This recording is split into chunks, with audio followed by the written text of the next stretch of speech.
stormy seas and lost souls. She's dreamt of this before. They say dreams are visions of our memories, thoughts, and fears, as seen by our inner eye. But what if each one of us is always dreaming, even when awake, and we only see what our inner eye creates for us? Is this what hell is? A world shaped by Senua's nightmares. Maybe that's why people feared seeing the world through her eyes. Because if you believe that Senua's reality is twisted, you must accept that yours might be too. You failed the gods. You're pathetic. Rotten. Cursed. What were you thinking? Did you really think you could win? How stupid can you be? So stupid. Everyone hates her. She's cursed. The shadow hates. Look at you. A warrior. Worthless. Weak. Pathetic. Go on. Feel sorry for yourself, because there is no one left to do that for you. Everywhere. You failed. What's that? Take it. If you're too much of a coward to fight, then end the suffering. Broken and lost. Just like your sword. Come on. Dare.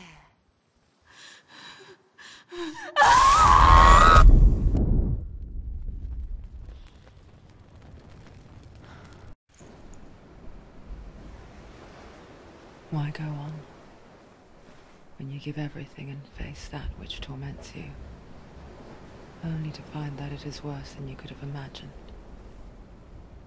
Why go on?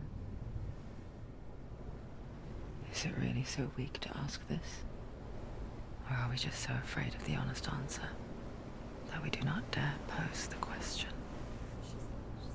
Sometimes the answer lies in a memory, a feeling, a song.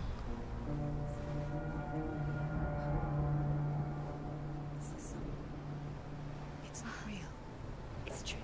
It's not real. It is real. Listen to it. Don't give up. Daddy.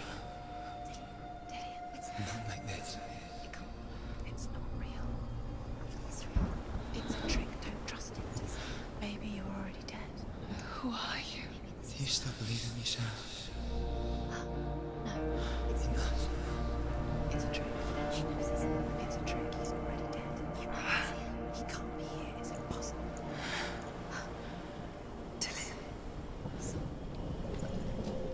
Come to me. Please.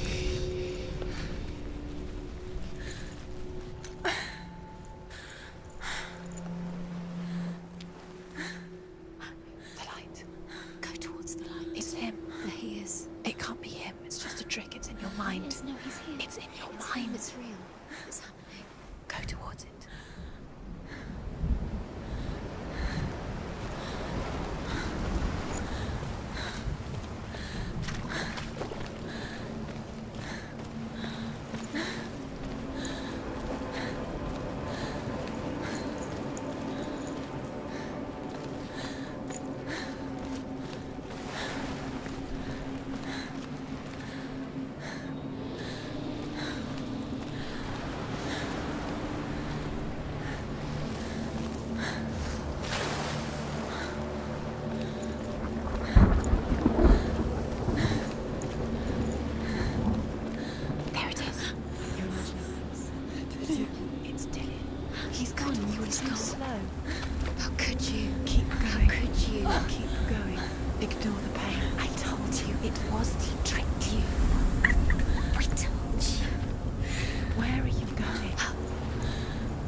Before she first met him, she was not in a good place.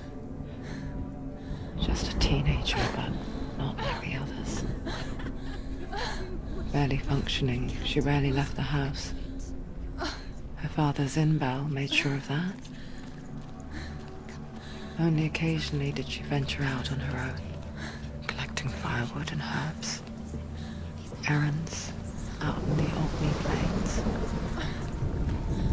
That was her world. Like this one. Barren and lonely.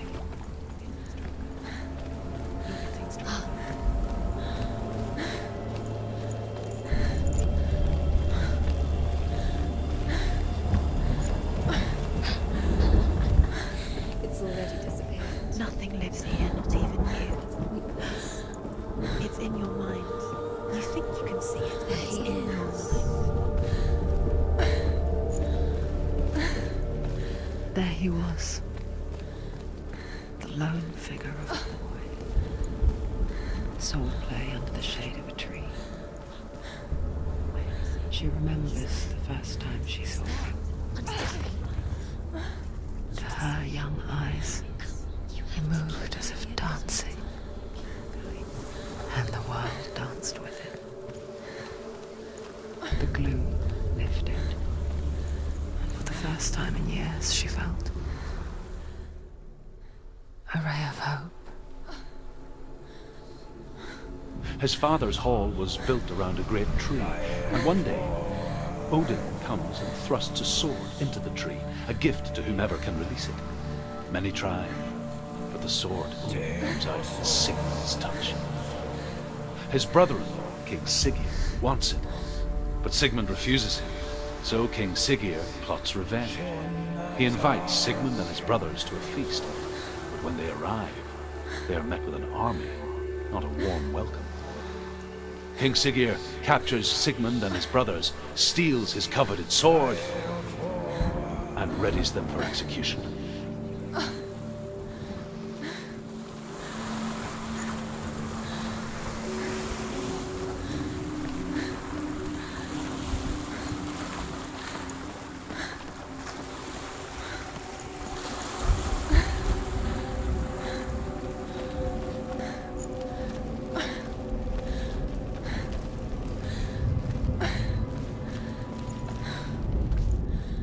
Death for Sigmund and his brothers seems certain.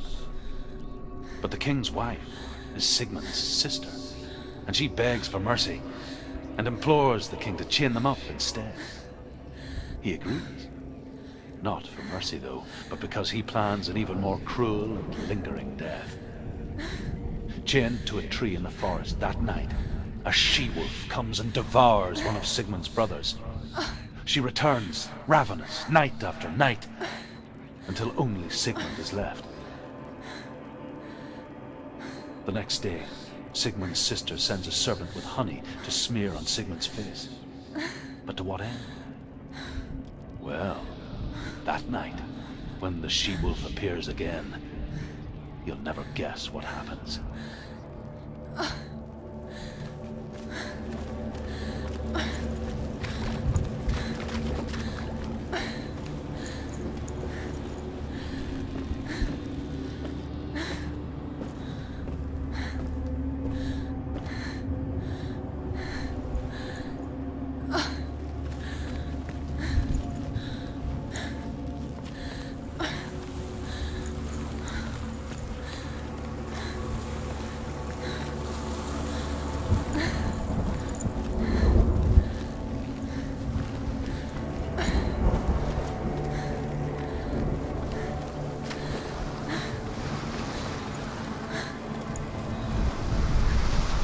The she-wolf licks the sweet honey from Sigmund's face.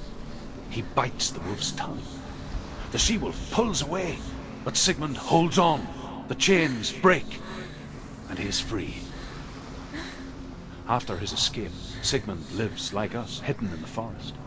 His enemy, King Siggeir, believing him dead, as his sister plots revenge. And for vengeance to succeed, even the great Sigmund needs help.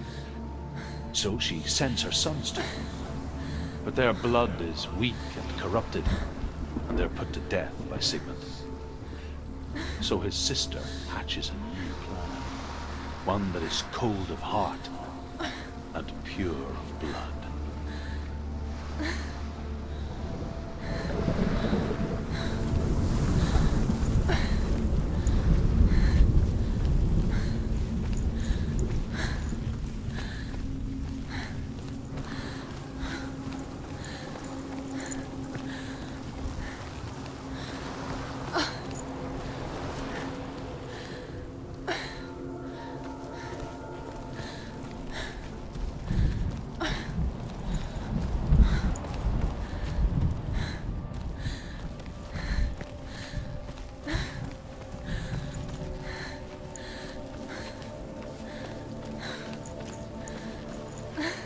Day after day, watching from afar, she mimicked him, perfecting her own secret dance,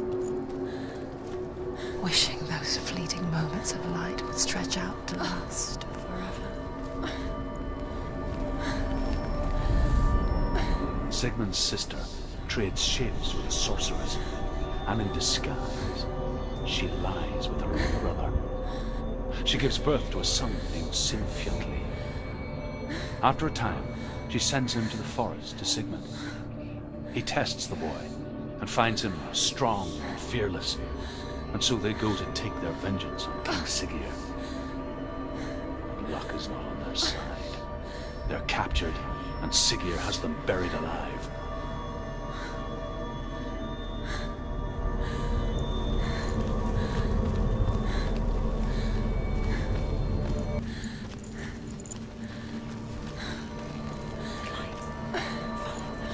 No, it's a trick. It's an illusion. It's not real. It's real. You want to believe it's real, but it's a trick. You're deluded. Where are you going? Where is she going? What is she following? You can't even fight. It's just deception. How does he so effortlessly court the world and bliss? If only she could do the same. See the world through eyes anew and dance with it, just like he does.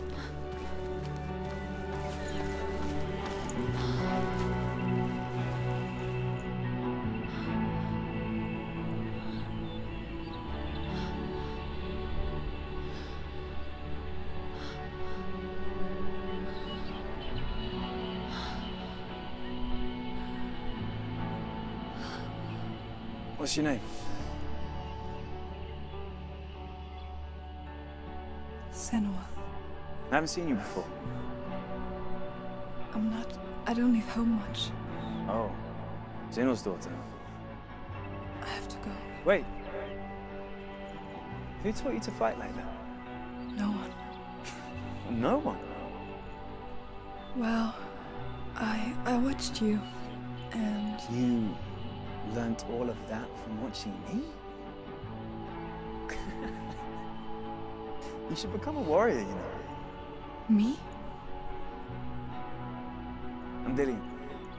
I'm here for the warrior trials. Just come and watch. And bring your sword. You can't put it into words. That moment when you look into the eyes of the one who's supposed to reassure you, make you feel safe. It only takes an instant. Fear swallows you before you have a chance to make sense of it. And darkness becomes a part of who you are. You killed him. But her world changed the day the Northmen took him from her. Senua knows that there's no going back to how things were. That there's nothing to go back to at all. Stay still, stay quiet, hide, don't tell her. Their gods can see into your mind. They will use this power to destroy They you. won't stop me. I can still feel him. Whatever's left of him, they will never let him go. I'm not gonna let him rot here! You're the one rotting here. Leave me alone! You will die here. No! And all your suffering will have been for nothing. Shut up!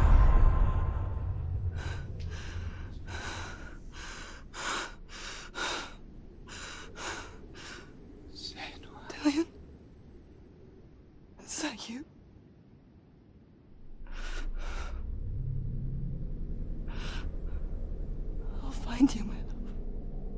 I promise.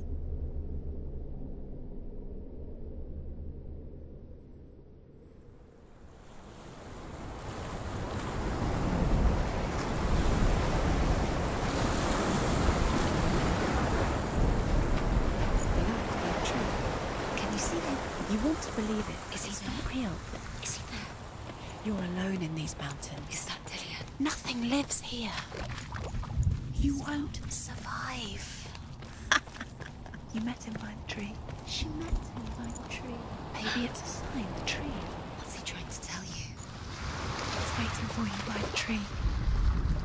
As Sigmund and Sinfjotli are being buried alive, Sigmund's sister throws an armful of straw into the grave mound. Hidden in the straw is Sigmund's sword, the gift of Odin. They cut their way out of the grave mound and set fire to Siggeir's hall. The king burns to death. Sigmund calls to his sister to come out so that she may live and be honored. She does come out, but only to tell him the truth. That she had slept with him, her brother, to beget a strong avenger. I am not fit to live, she says, and walks back into the fire. Strike vengeance from your heart, Senua, as there is always a heavy price to pay.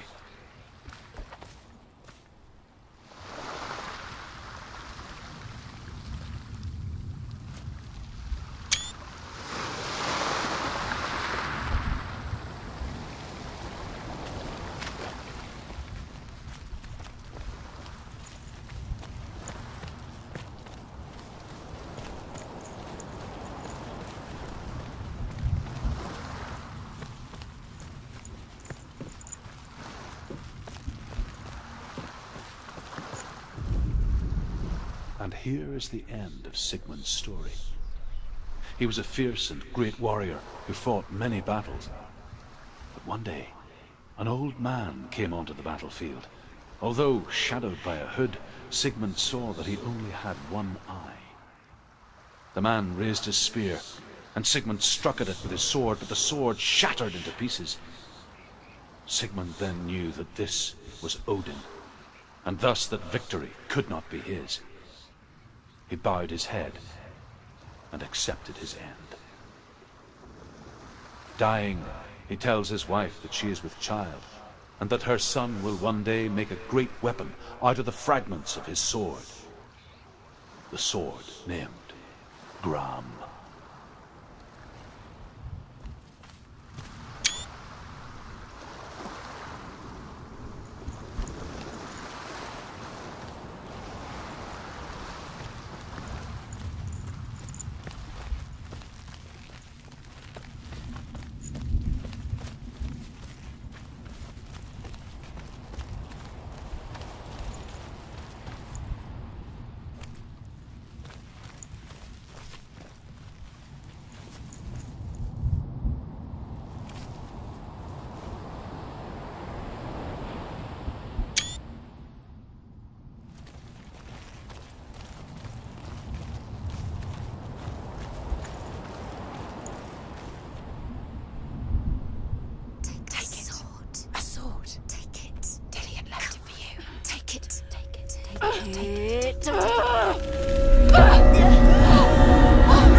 Imagine a sword that can slay gods. Its name is Gram. It was forged by the god of all Northmen, Odin, and gifted to Sigmund, a great warrior. I need this sword. It's important. Can you help me? The sword appears whole, but it is an illusion. It shattered into shards long ago. It is said a great warrior can reforge Gram, by answering the trials of Odin, one for each shard. The roots of the Tree of Death will take you to new lands, where you will face the trials. Go to the shard. Go to the shard. Go to the shard. What's the shard? Find it. It's the metal runestones. Where is it? Find it. There it is. Focus. There's the shard. Focus. Focus. Use your eyes. Look. Get closer. What can you see? Go to it. It's not safe. Don't go near it. A king in the north forced the dwarves to make a sword that would never fail and never rust, and that would slice through iron and stone and bring victory to its bearer. But the angry dwarves cursed it. It would be the death of a man every time it was drawn, and it would be the death of the king. Let me tell you about the sword Tyrving.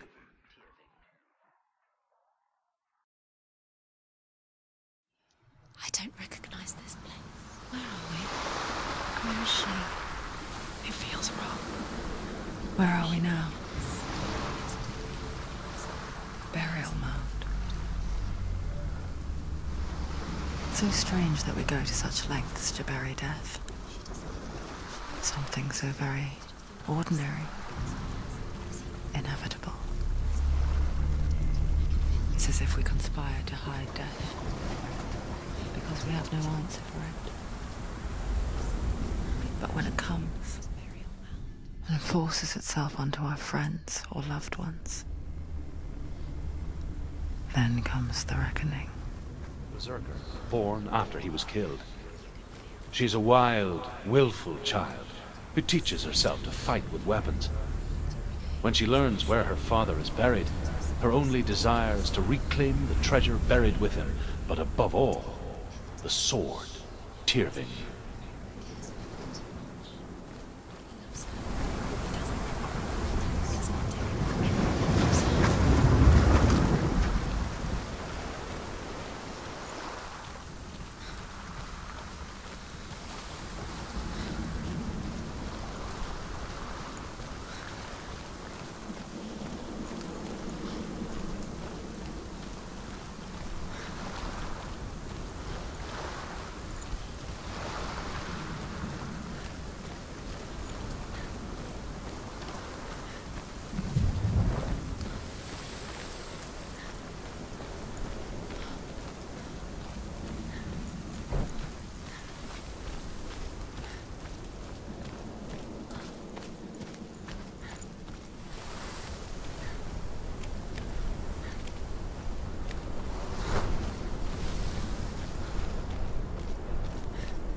Dillian, I'm here.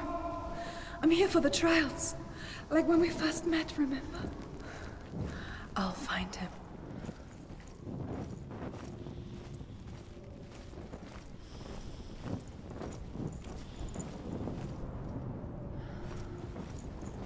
What was that? Did you hear that? Nothing. Was that voices? Is that his voice or the voice of the dead? Not Dillian. Herva disguises herself as a man to join a band of warriors, and soon becomes their leader. When they come to the island where her father is buried, her men do not want to go ashore. They say that evil haunts the island, and that it is a worse place by day than other places are by night. Fearless, she lands alone. There are many grave mounds, and all of them have ghostly flames burning over them. She comes to the grave mound of her father after passing through these ghostly fires, as though they were mist. The flames I passed through were real enough. Damn the Northmen to hell.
Within the burial mound, Herver calls on her father to wake from death and bring her his sword.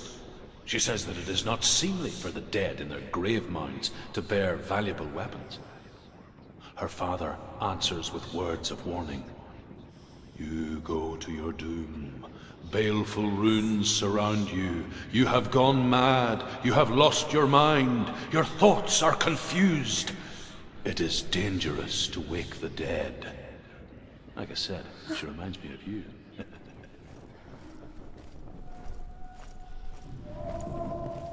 The voice is getting louder. Listen. Dillian. Listen, listen, listen.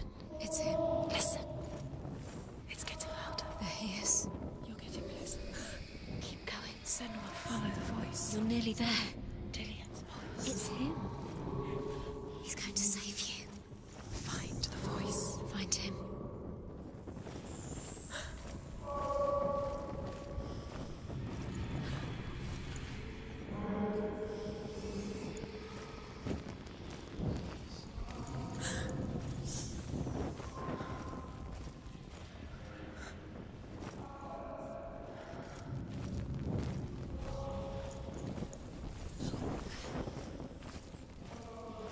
Find another way. It's not working. You have to use your mind. Where can you go? You're failing. Find another way. Think. Focus. Use your mind. Disappeared. You slip through your fingers once again. Think clearly. You have to find another way. There has to be another way.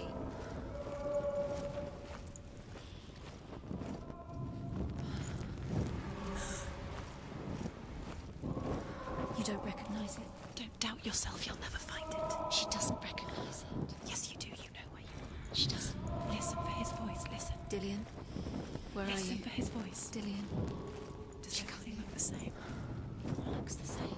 Something's different. Look for clues. What is it? What's different? There's a clue. Look.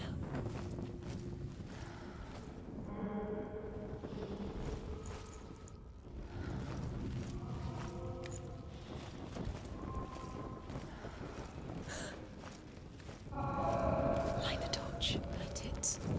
Look for the torch. Light it. Help you. What can you see? It will help you see. It's not him. It's not him. We told you. We told you it was a trick.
Where are we?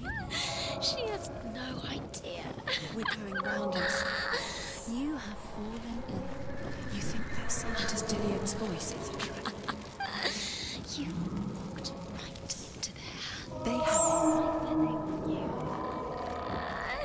How could you? You think that voice is Dillian's? It's not. It's beckoning you to your death. That voice doesn't sound like Dillian. What's happening? Quiet. It's not him. He wants me to find him. I'm lost without him.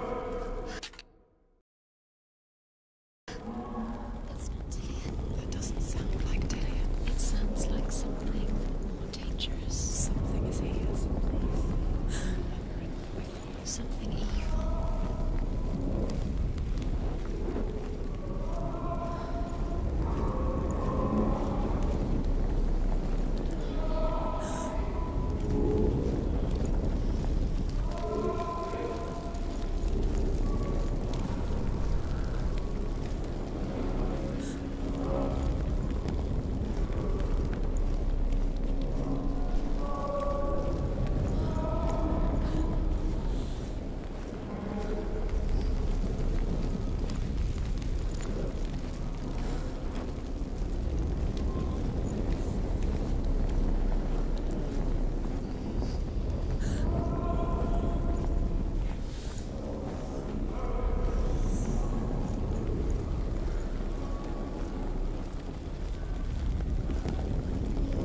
Herva ignores her father's warnings.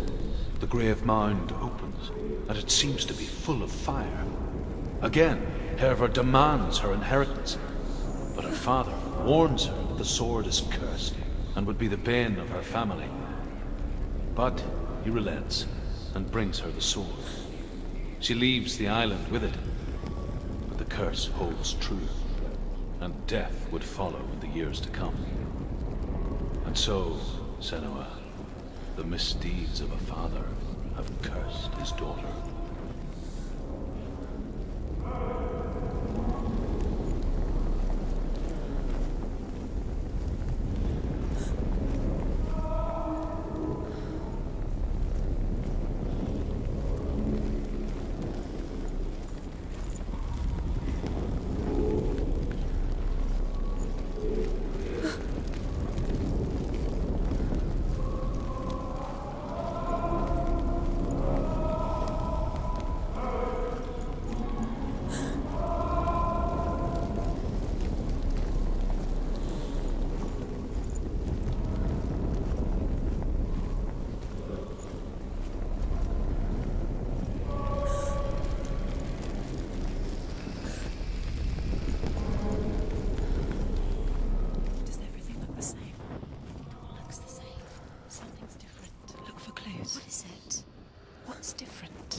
Do when the torch runs out? You'll wander around until it gets dark, and then what will you do? You save yourself. There's nothing will come to claim you again. Nothing you can do. Nothing.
It's not Dillion.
Wants me to face my fears.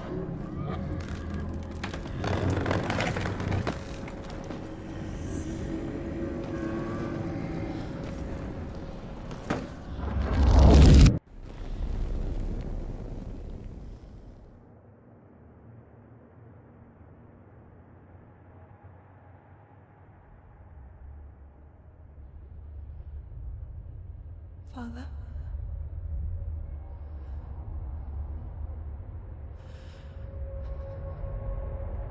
I'm leaving.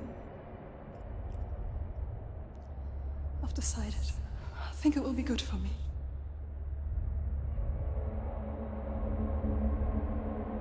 It's the darkness. It's speaking through No, you. Dad, it's me. I think I can beat it. In my own way.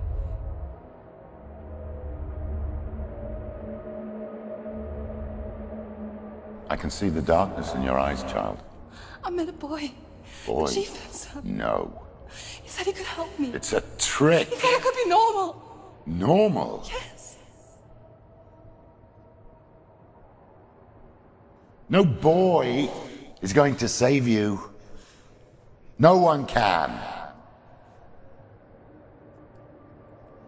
When they see the rot growing inside you, No! they will turn their back on you. The gods can only fix you through my hand. You're going nowhere. No. You will not defy the gods.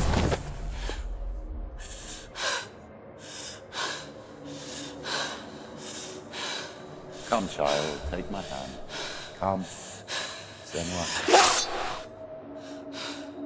I am leaving!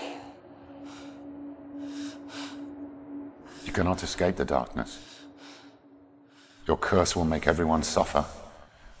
You will have blood on your hands!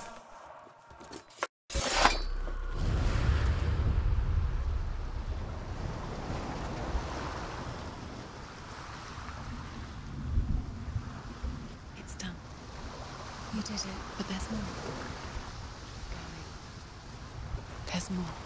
You're tired, but you have to keep going. There's still more. There's always more to do. It's not going to be easy.